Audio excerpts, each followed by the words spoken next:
அனைவருக்கும் நமஸ்காரம். ஆன்மீக உலா பகுதியில் இன்னைக்கு நாம் பார்க்க போகிறது அழகர் கோவில் நூப்புர கங்கை. நாங்கள் மீனாட்சி அம்மன் தரிசனம் பண்ணிட்டு அருகில் இருக்கக்கூடிய இந்த அழகர் மலை, இந்த அழகர் கோவிலுக்கு வந்தோம். அப்படி வர்றதுக்கு கோவிலில் பெருமாளை சேவிக்கிறதுக்கு முன்னாடி நூப்புர கங்கைக்கு போனோம். இந்த நூப்புர கங்கைக்கு சிலம்பாறுன்னு ஒரு பேர் உண்டாம். ஏன் சிலம்பாறுன்னு பேர் வந்தது அப்படின்னா, இதுக்கு ஒரு புராண கதை இருக்குது.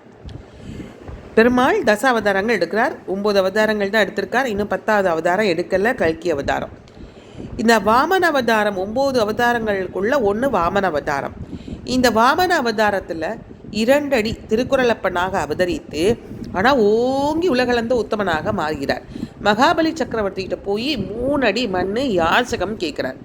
அப்படி யாச்சகம் கேட்கும்போது அவர் நான் கொடுக்குறேன் அப்படின்னு தன்னுடைய அகந்தியால் கொடுக்குறார்.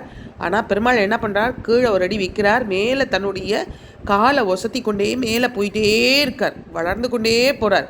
அப்படி வளர்ந்து கொண்டே போகும்போது சத்தியலோகமெல்லாம் தாண்டி போகிறார். அப்படி போகும்போது பிரம்மதேவன் என்ன பண்ணுறாராம், தன்னுடைய அந்த கலசத்தில் இருக்கக்கூடிய நீராள் அப்படி அந்த சொர்ண கலசத்தால் பெருமாளுடைய அந்த சிலம்பு இருக்கு இல்லையா, அந்த சிலம்பு பட்டு தான்.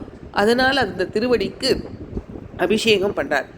அந்த சிலம்பில் அபிஷேகம் பட்ட நீரானது கீழே விழறது பூமியில். அதுதான் இந்த சிலம்பாறுன்னு சொல்லக்கூடிய நூப்புர கங்கை. யானையின் துதிக்கை போல பருமனாக அமைந்த கோமுகியின் வழியாக மாதவி மண்டபத்தில் வந்து விழுகிறது இந்த நூப்புர கங்கை தீர்த்தம். இந்த தீர்த்தத்தில் இரும்பு சத்து, தாமிர சத்து அதிகம் இருப்பதாக ஆராய்ச்சி முடிவுகள் சொல்கின்றன. பல்வேறு நோய்களை தீர்க்கும் சக்தி கொண்டதாக இந்த தீர்த்தம் விளங்குகிறது. இந்த தீர்த்தம் தெற்கு நோக்கி பாயும் போது சிலம்பாறு, இப்போ பார்த்தோம் இல்லையா, ஏன் சிலம்பாறுன்னு பேர் வந்தது, அந்த சிலம்பாறுன்னு சொல்லப்படுகிறது. சோலை மலையின் கீழ் வீற்றிருக்கும் அழகரின் திருவடிகளை வருடிக்கொண்டு கடைசியாக ஏரிகளில் கலந்து வயல்களில் பாய்கிறது. அப்படி பாயும்போது அந்த ஆற்றோட நீரின் ருசி இருக்கு இல்லையா, ரொம்ப மிகுந்திருக்காம். அதனால் அதற்கு தேனாறு என்ற பெயர் வந்ததாம். அதாவது கீழே இறங்கி ஓடும்போது தேனாறு என்று பெயர். இந்த தீர்த்த நீரில் தான் புகழ்பெற்ற அழகர் கோவில் பிரசாதமான சம்பா தோசை தயார் செய்யப்படுகிறது. இங்கிருந்து கொஞ்சம் தொலைவில் போனோம்னா அனுமன் தீர்த்தம் இருக்குது. அங்கே ஒரு அனுமன் ஆலயம் உள்ளது. அதற்கு மேலே போனோம் அப்படின்னா கருட தீர்த்தமும் கருடன் கோவிலும் இருக்குது. அதற்கு பக்கத்தில் பாண்டவர் தீர்த்தமும் கோவிலும் காணப்படுகிறது. அழகர் கோவிலுக்கு சென்று வடக்கே போனால் உத்தர நாராயண வாவி அப்படிங்கிற தீர்த்தம் உள்ளது. கள்ளழகர் என்றும் திருமாலிருஞ்சோலை மணாளன் என்றும் சுந்தராஜ பெருமாள் என்றும் போற்றப்படுகிற பெருமாள் இந்த நூப்புர கங்கைக்கு ஐப்பசி மாதம், ஒவ்வொரு வருடமும் ஐப்பசி மாதம் துவாதசி அன்னைக்கு அங்கே வந்திருந்து திருமஞ்சனம் இந்த நூப்புர கங்கையில் நடக்கும். இதை நம்ம தரிசிக்கலாம். அப்போது இவர் இந்த ஜடாமுடி பாருங்க, தலையில் நிறைய முடியோடு வந்திருந்து இங்கே வந்து திருமஞ்சனம் ஆகும். நம்மளும் இந்த நேரடியாக அந்த நூப்புர கங்கையில் நேரடியாக நடக்கும்.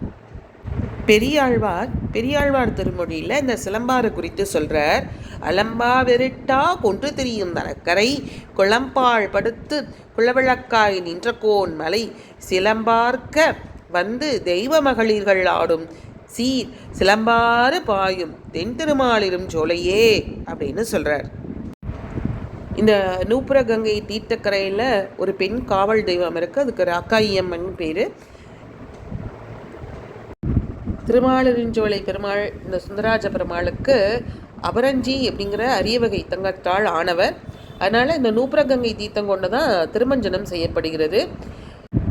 இந்த நூப்புர கங்கையில் நம்ம தீர்த்தம் ஆடினோம் அப்படின்னா நம்மளுடைய ஆசைகள் எல்லாம் நிறைவேறும் என்பது ஐதீகம். அதனால் இதற்கு வந்து இஷ்டசிதி அப்படிங்கிற பெயரும் உண்டாம். அடுத்து நாங்கள் சென்ற இடம் ஆன்மீக உலா என்பதை காண காத்திருங்கள்.